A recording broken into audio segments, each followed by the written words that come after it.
एक समय की बात है, एक राज्य का राजा बहुत ही निर्दयी था। वह लोगों का पैसा और अनाज ले लेता था। उस राजा के मंत्री गांव वालों से दिन रात काम करवाते और खाने के लिए पेट भर भोजन भी नहीं देते। बेचारे गांव वाले राजा से बहुत परेशान थे और भगवान से वो प्रार्थना करते, काश कोई ऐसा व्यक्ति आ जाता जो उनकी मदद करता। एक दिन एक औरत खाना बना रही थी। तभी उसके सामने एक भगवान का दूत प्रकट हुआ और बोला, तुमको एक सुंदर सा पुत्र प्राप्त होगा, पर उसको 3 बातें माननी पड़ेगी। एक, वो कभी शराब को हाथ नहीं लगाएगा। दूसरा, मरे हुए मांस मछली कुछ हाथ नहीं लगाएगा। तीसरा, वो अपने बाल कभी नहीं कटवाएगा। वह बालक बहुत ही शक्तिशाली होगा। अगर उसने यह नियम तोड़ा तो उसकी सारी शक्तियाँ खत्म हो जाएंगी। उसकी माँ ने कहा, मैं अपने बच्चे को सब कुछ सिखाऊंगी। कुछ दिनों बाद ही वह औरत एक सुंदर पुत्र को जन्म देती है और वह बच्चा बड़ा हो जाता है।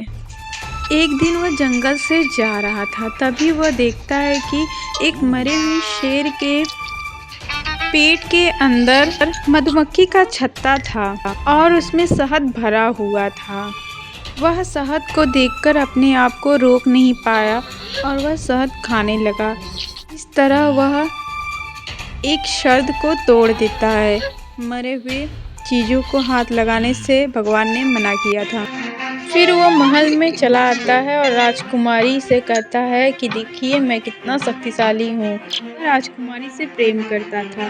राजकुमारी उसे धोखा दे रही थी। वह उसकी शक्ति को कम करने के लिए उसके राज उससे उगलवा लेती है कि किस तरह से उसकी शक्तियाँ खत्म होंगी। वह एक सैनिक को बोलती है उसके बाल काट दे, उससे उसकी शक्ति खत्म हो जाएगी। फिर वह सैनिक उसका बाल काट देता है। ऐसा करने से उसकी पूरी शक्ति चली जाती है। फिर राजकुमारी उसको बंदी बना लेती है और उसे कैद खाने में डलवा देती है। कैद खाने में रहते हुए उससे काम करवाया जाता है। उससे गेहूँ पिसवाया जाता है और बाकी चीज़ें भी उससे करवाई जाती है। उसको खाना और पानी कम दिया जाता था। बेचारा एकदम कमज़ोर पड़ जाता है।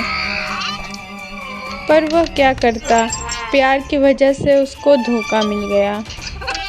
बाल काटने से उसकी पूरी शक्ति चली जाती है और भगवान भी उससे नाराज़ रहते हैं। पूरे नगर वासियों को बुलाकर उसका मजाक बनाया जाता है और सभी उस पर हंसते हैं। कुछ समय पहले तक सभी लोग इससे मदद लेते थे, अब इस पर हंसते हैं सब, क्योंकि इसके पास कोई शक्ति नहीं रह जाती। इसलिए सभी इसका मजाक उड़ाते हैं।